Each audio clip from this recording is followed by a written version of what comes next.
ከባቄላ ምን ሊዘጋጅ ይችላል? እንጀራ።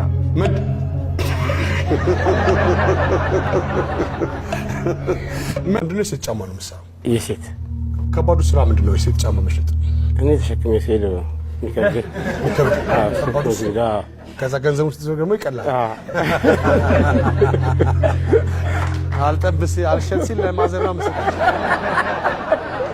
የእናቶች ቀን ነው። ትላንት አልከኝ እኮ አይ ሲል ማይ ደግሞ ያሽ ገና ላንቺ ካስመረክ በኋላ ነው አስመረክ ነው ምርቃት አሉጂ ወደ ገበያ ቦታ። ብዙ ሰዎች ቡና የሚጠጡበት ምክንያት ምን ሊሆን ይችላል?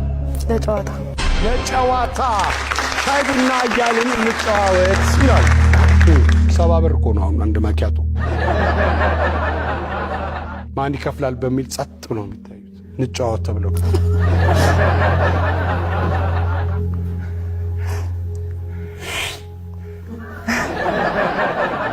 ናቸው። አሪፍ ነው። እዚህ ቤት ሲል አንተ አልክ ይወደደ ይከፍላል ለማለት እኮ ነው። አንተ አልክ። ደራ ገጥም ይጽፋል፣ ደራሲ ነው እና ዛሬ ደግሞ መጽሐፍ ይዞ መጥቷል። ከመጽሐፉ ደስ የሚለውን አጠር ያለውን ነገር ልታቀርብ ነው የፈለከው? አይቻልም።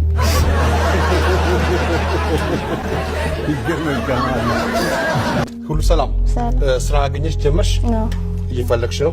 አይ በራሴ ነው መንቀሳቀስ እኮ። በራስሽ ነው የምትንቀሳቀሽው እኮ። ታዲያ ማን ያንቀሳቅስሽ? ማን ታዝሽ ሲንቀሳቀስ? ምን ነው የምትሰሪው? ፀሐይ የአድማ ብተና አባል ነኝ።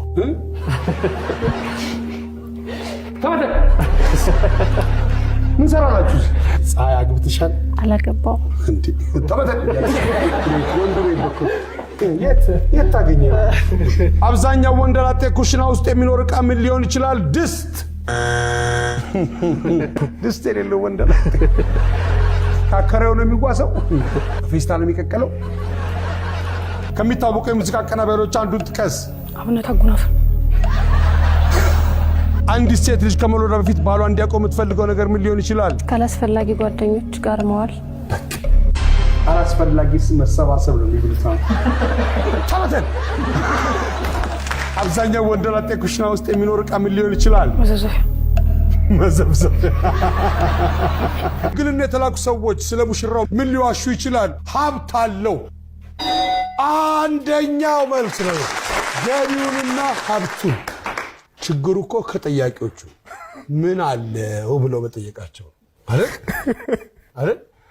ምን አለ በኋላ እኮ ያያታል እኮ እየገረጣች ስትመጣ ነው ይታወቃል። ቤት ከመጣ አልወላ የምትለውን ክክ